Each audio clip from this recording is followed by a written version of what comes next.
Yes. So hey, Robert, how are you doing? I'm doing well. Paul, Yeah. how have you been? Good. Been a minute. It's been a minute. We like that phrase, don't we? It's been a minute. So anyhow, so we're here, and this time we talked about Robert, and we stopped halfway. But then today maybe we should be able to talk about you Yeah. deeper. So yeah, a few weeks ago, before I got sick, we had spent 2 sessions. One, we had an episode where we talked about your career path and how you got to where you were, to where you are in psychology. And then we talked about my career path in science education, meteorology, and so forth, and my journey. And we had gotten to the point where I'm about ready to leave everything behind and retire and come to Uganda, and that's where we cut it off. So Yeah, but about the career. At some point we had a comment about STEM. What is STEM? STEM is science, technology, engineering, and mathematics. Oh, okay. So would you like to respond to that comment? It's about STEM, something like that. And how does that relate to you? Does it? Yeah. So yeah, somebody put a comment about how sometimes people in STEM are, I don't know how he put it, they're clueless about the rest of the world.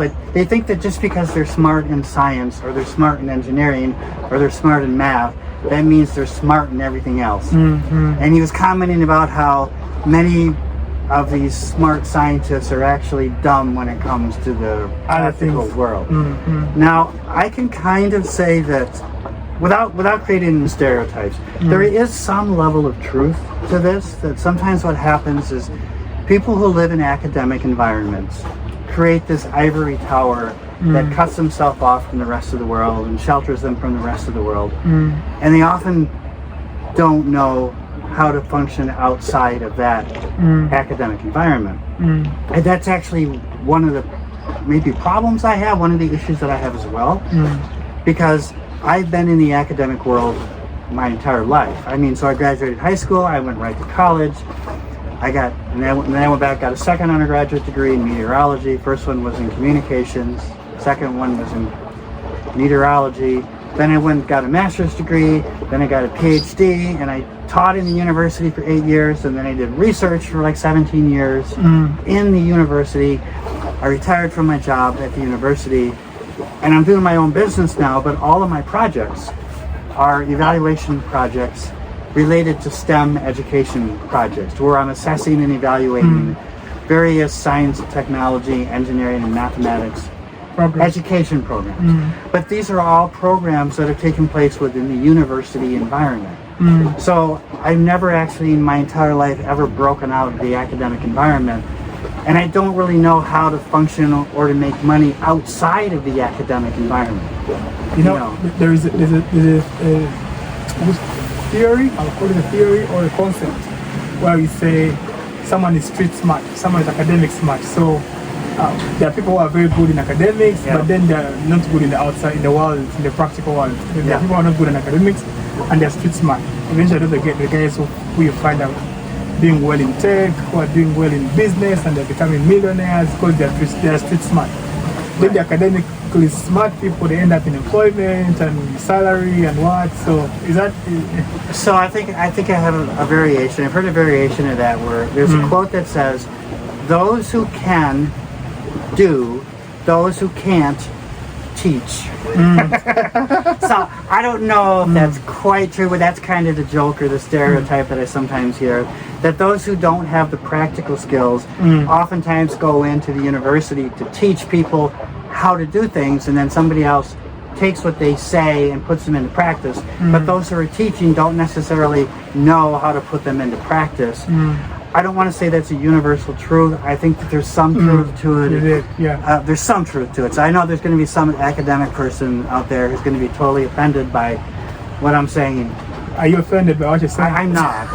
And this is something that I've heard many people in academia saying, and we're kind of aware that maybe we're more awkward people. Like sometimes the people in universities tend to be more awkward. We tend nerdy? to be... Is not a good word, or is a nerd? Yeah, we tend to be more nerdy. You know, I don't want to say that everybody is like this, because I know if I set it up as universal, somebody's going to come along and, be offended. So you told us about your career, and you at some point talked about how you weren't a journeyman until someone busted that myth I wasn't a what? A journey person, a journey man. Yeah, so in other words, I kind of stayed close to home, Yeah. never traveled very far. I grew up so I was born in Grand Rapids, Michigan, lived there for maybe the first 30 years of my life. Then I moved to a city called Mount Pleasant, which is not too far away. And then I went to Kalamazoo, which is not too far away the other way, but I never went very far from home. Unless, except that you actually did. Traveled. You traveled I never a lot. lived anywhere. Yeah. But I would travel a lot. So we talked about in the last video we did, But, actually by the time we show this, it'll be a couple videos for people watching. But yeah. we had talked about how I traveled to 46. So I've been to 46 of the 50 American states and 2 Canadian provinces. Okay. So I've done a lot of traveling around North Is America. it one of the provinces like Trump wants to annex, or he wants to annex the whole country? Well, he wants to annex, it's not a province, he wants to annex Greenland. No, there's a part of the 51st state of Canada. Which one? Is it the entire Canada, or is it just a part of That Canada? might be a joke. I don't know. No, it's for real actually. It's because people are talking about it all the time. And I think there was like is it called a referendum, like online, about, I think it was Alberta. They had a referendum recently and they were voting to want to add the annex to the US, something like that. I guess I didn't take it Yeah, that just- seriously. I wasn't really. No, it's news every time. So it's always being talked about. Or there's always flirtation about it. I highly doubt that Canada will let themselves. Canada's a very self-sufficient, independent country. Of course, that's probably because they're neighbors to a really powerful country. They don't have anything to worry about. But Canadians are very proud. What would be so wrong with Canada being? Well, part of Canadians are very proudly Canadian. I mean, if you cross over into Canada from the U.S., the culture's not that much different. You can't really tell the difference. Like, okay, if you're in Detroit, you cross over and go into Windsor, Canada, Ontario, you can't tell the difference. I mean, it looks the same, the people talk the same, they act the same, they consume the same media. There's no difference really culturally. it? So what? But they're proudly Canadian. Canadians are still So proudly they just want like Canadian. that pride. That's all. Yeah, because it's their country. You know, But I Canadians feel are like proudly Canadian. if you guys became one to just be a stronger United States. Maybe, but I don't think Canada wants that. Canadians are very proudly Canadian. They are Canadian and they are proud of it. Oh, Canada. Oh, my native land. You know how I know those songs? You know, in our school, we had, we have houses like where you compete for sports and what. So we had, our houses were countries. So you could have like Canada House, and the anthem of the house would be the anthem of the nation. For England, we'd sing the England anthem like that. So that's how I know some of these anthems. Right. But I don't know America. Yeah. Anyhow, so back to your journey, Robert. So you told us a little bit about how you ended up in Uganda. So maybe we're just about to cross over to how you're coming over to Uganda and breaking the mold, Right. and moving out there. So in 2010, I had visited Uganda because I went to a school in northern Uganda. And this was because there was a woman who was an elected member of the Ugandan parliament. Her name was Betty Odongo. She had founded this school, secondary school in northern Uganda, and she had come to the U.S. to work on her PhD, and I met her when she came to the U.S. and we became friends. She invited me to visit the school in 2010. I visited the school. I did not meet Sharon at the time, but I met Sharon's mother, who was Betty's sister. So I'm kind of building these connections that will eventually lead me to my wife.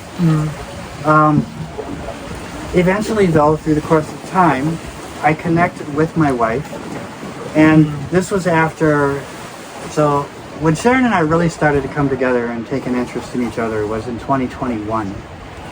11 years later. Yes, in 2021.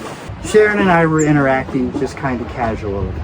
So we were kind of talking as friends. And through the course of talking as friends, because I connected through Betty and through her mother and so forth, and eventually I connected with her. But so we were mainly talking online and just getting to know each other, and we were developing a friendship.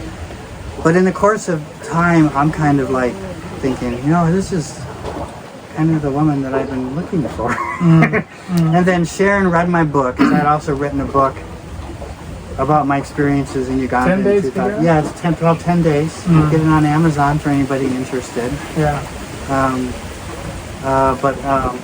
Called 10 Days, an American Visits a Secondary School in Northern Uganda. Mm.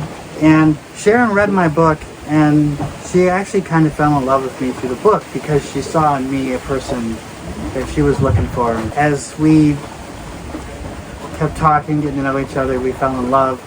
And love will make you do crazy things. And Like so, crossing over. like crossing over. Is it 10,000 miles or 10,000 kilometers? It's a lot. I don't even know how much it is. We can look it up. But. Thousands of, yeah. Yeah. But I was planning on retiring from my job eventually. But I wasn't planning on doing it until 4 years later. So I retired from my job Eventually. 4 years earlier than I was planning. Because of love. Because of love, and I traveled around the world. Was it worth it? Yes, it was. Okay. But it is worth it. Yeah. Okay. And so I've been now here for 2 years. We've been married. We're approaching our second wedding anniversary here in a couple months. So. All right. So you cut your career short per se. Well, I cut it short at the university, but then what I did is I continued to do the same kind of work through my own personal business that I started. So I'm still doing the same work, but I'm doing it through my own business now. Was the business a knee-jerk reaction to the love, or it was already going on? No, the business was there before. So I had the job at the university, and then I had also started this business. I was doing this work on my own business before I retired from the university. So yeah, you had to basically tweak on how you did your work. Yeah. So what happened is when I retired, I basically lost all the work I had through the university, but then I still had the work I was doing through my personal business.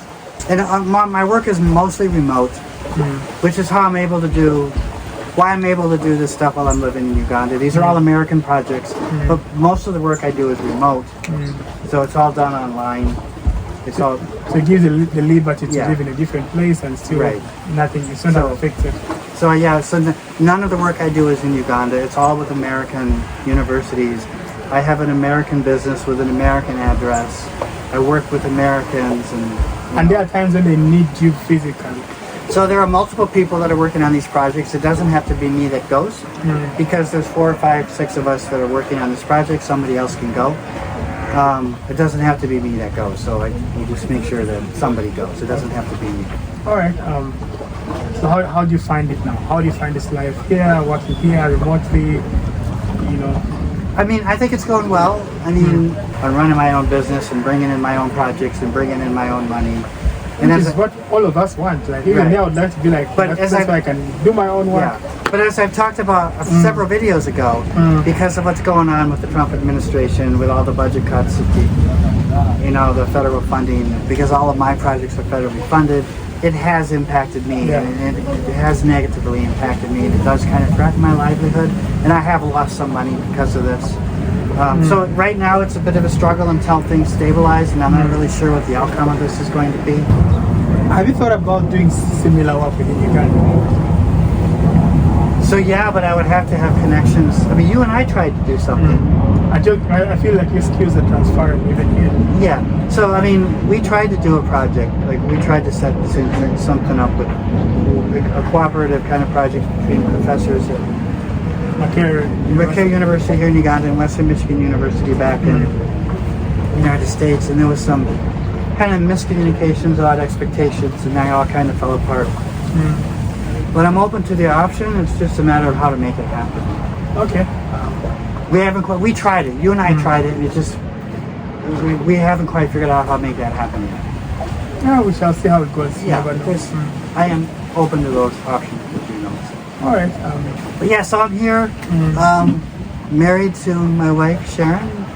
Been here for 2 years. I'm enjoying married life, and it's been going good. So. Okay. Is it okay to ask you why you didn't get married so early? Why it took longer?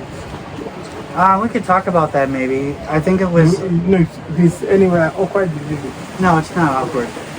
It's just that I think the reason we didn't get married sooner, because we had actually had plans to do something where originally I was going to come to Uganda for a couple weeks, and then Disappear. we would get married. I'd come back to the U.S. and then I'd kind of work on how to bring her to the U.S. But then looking at all these, that's the way most of these kind of marriages are done, and all these relationships are long distance.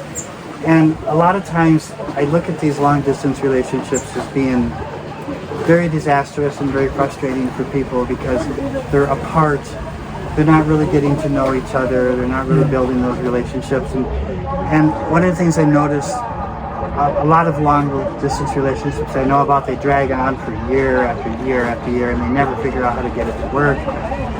You know, the irony of what you just said is that when COVID hit Uganda and we were in lockdown, most couples broke up. Yeah, Now in the U.S. too, that happened a lot too. The moment they were in close proximity with each other for a very long time, things just went out of hand. You seem to be suggesting the other one. Anyways, I don't know where. I think we can even carry from there. We don't know much where else to go. Yeah. So basically, where I'm at, just to kind of wrap things up. So I left my comfort zone, retired 4 years early from my job at the university, traveled halfway around the world, married my wife, been working online. It's the same sort of work that I did at the university. Been living in Uganda for the last 2 years, and so how are you handling the online work? Because Ugandan internet can be very frustrating. so I haven't had any trouble with the internet. The big problem I have is with the power failures. Because the power goes out a lot here. I thought it should get better. It's getting better. Recently, because this company had been privatized and now it's back into the government hands. Right. I would expect it to be worse because it's the government, but if it's getting better, it's getting better. But before the first year and a half I was here, the power was going out every day and it was messing me up. You know, I'd be in the middle of something and the power goes out. I'm on the laptop, I lose. Not the laptop. I'm on the computer, desktop. I lose everything. Well, I know because I've been saving, but I can't do anything. Well, and we dealt with the power failures by we get MiFi instead of Wi-Fi, so that the power goes out, I still have internet and I can work on my laptop. Yeah. So I was able to fix that problem. But then now the power failures are not as frequent anymore, and so that problem is being solved. So overall, I'm not really having any. And among The internet's good here. The internet's good here. for the space, is it comparable to the American internet? Oh, definitely. Oh, okay. Yes, it is. That's It definitely is. Anyhow, so thank you very much, Robert, for telling us your journey. And we don't have much to say, Yeah. but So what we probably want to remind people is if in the last video we had talked about this the ladies, the website. We're gonna come back. We're gonna talk about that. yeah. So we shall build on that. I don't know if it will end up in a collaboration or whatever. We shall find. We shall interact with these people and see how we can work together or how they would like to work with us. And then we shall be informing you, and we shall be acting on whatever action points we get when we have an interaction with them. I guess that's it, right? Yeah. And I felt like we talk about where we're at. I think it's a good scenery. Maybe you can give them a show of it. Well, I mean, this is one of the bays that come off of Lake Victoria. This is the Western Bay. Entebbe sits in a peninsula that goes out into Lake Victoria, and this is the Western Bay, and there's an Eastern Bay on the other side. And we're just kind of enjoying the view of one of the bays here. And to the south is the lake. Yeah, someone commented that we should have our own music. I don't know. Yeah. He liked the song that you came up with. It's a Borean Paul. I know, that was a joke. What I've been doing is I've been doing this where I put our kind of bloopers and stuff at the beginning of the video for a laugh, and I've done several videos. He took it seriously. He took it seriously. It was not serious. But it was a good suggestion. But if we're creative, I'm not musically creative. I can't write music. Neither am I. I write poetry, but I can't. I'm not good at music. So maybe you can write the poetry, and then and somebody else can. If you know anybody that knows music, we'll give you the lyrics, and you can put music to it. Well, someone can suggest it. If you feel like you can help us with coming up with that, then Coming up with a theme. Yeah. song for us. Yeah. Bye for now. Can anybody tell me what's going on?